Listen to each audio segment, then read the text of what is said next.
Aquarius. So Aquarius, here is your short heads up video with all the astrological energies and a tarot card at the end for the month of October. Aquarius, how have you been getting on with that Saturn energy in your sign? I think it's really slowed you down. It's slowed down your kind of just your thinking, in a sense. I think it's actually been quite good for you. It's given you a chance to mark time, if you like, and actually look at what can stay in your life and what needs to go. And you might have been surprising a few people because it is squaring still Uranus, our planet of the unexpected, in Taurus. But I've got another video coming out on the 1st of October, and I will be going into that in more depth. So I'll save all of that for then. But Saturn in your sign that has been retrograde is going direct on the 23rd. So you'll just feel as if the foot's coming off the brake a bit, and there's a little bit of movement forwards coming. The other good news is that we have Mercury, and Mercury has been in your, of course, 8th house of other people's money and joint resources, doing its retrograde phase, Virgo, and Mercury goes direct on the 2nd. Whew, super good news. And it will then move back swiftly into Libra, which is the part of your chart that is to do with travel, amongst other things. It can also mean or be to do with knowledge and knowing and learning and teaching. And not only have you got Mercury here, but you've also got the Sun, of course, in Libra. And you've also got Venus, the planet of love, relationship, who rules Libra. This is super cool energy, Aquarius, because what this is kind of helpful for is that, you know, if you fancy a kind of a late or an autumn break somewhere literally in the sun, then that is quite a possibility for you. It also shows us that if there is something that you are learning or increasing your knowledge about, you're really going to be feeling that you've got the hang of it. And this Venus energy here, Venus rules Libra, you're going to feel attracted to, it's almost like you're going to be feeling attracted to foreign lands and people from far away. That's really going to appeal to your nature. We've also got good news with regard to the planet of transformation, Pluto.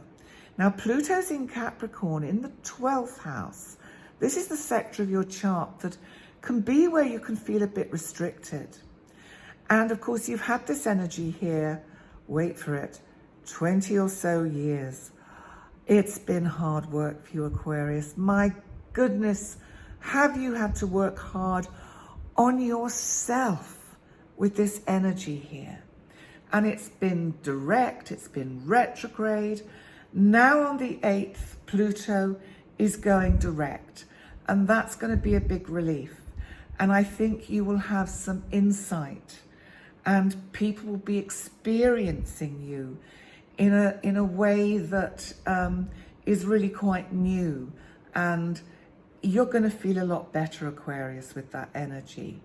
The other energy that we've got going on is we've got Mars in Gemini, and Mars goes retrograde in this part of your chart on the 30th. Now, I've mentioned before, which is that Mars is going to be in this part of your chart, and this is the area for you. It can be to do with children, creativity, it can be sort of projects, and can also be small groups of people and fun and partying. And so you've got Mars here till the end of March next year.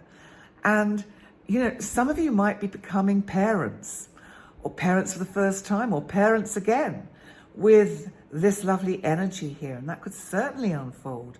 And there's something about this retrograde energy, which is up till January the 12th, where we could see some interesting creative projects unfolding, something you've perhaps abandoned that you'll go back to and put some energy into. And finally, before we go on to your tarot card of the month ahead, Jupiter in Aries, in the part of your chart to do with communication, has been retrograde.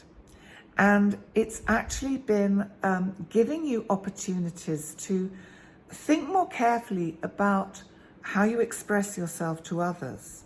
Now, it's going to retrograde back into Pisces, which is your house of finance.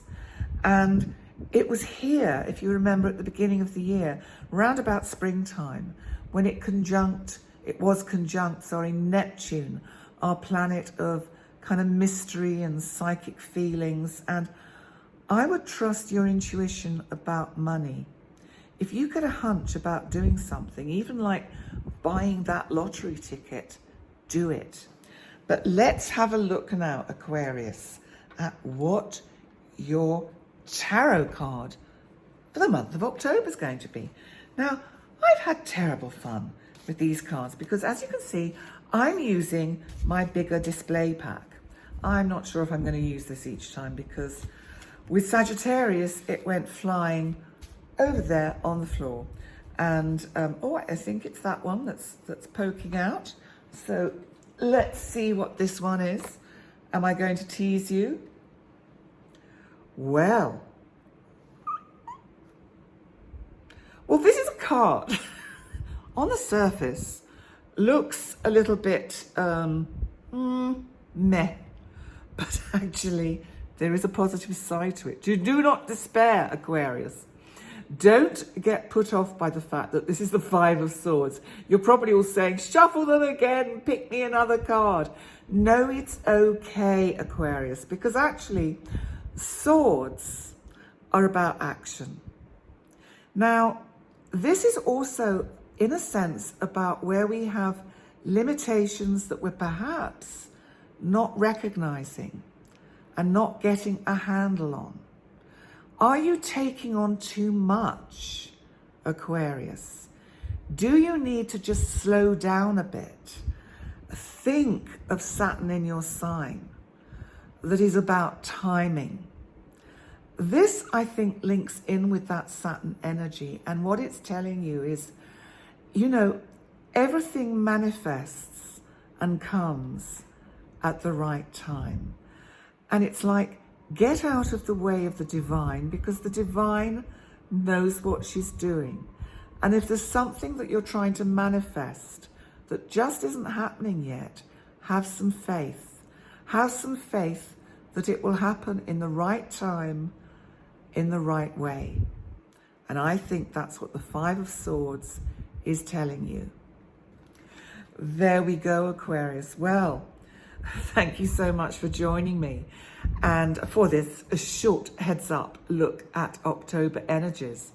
And please remember to like, comment and subscribe. And I look forward, Aquarius, to seeing you next time. Bye for now.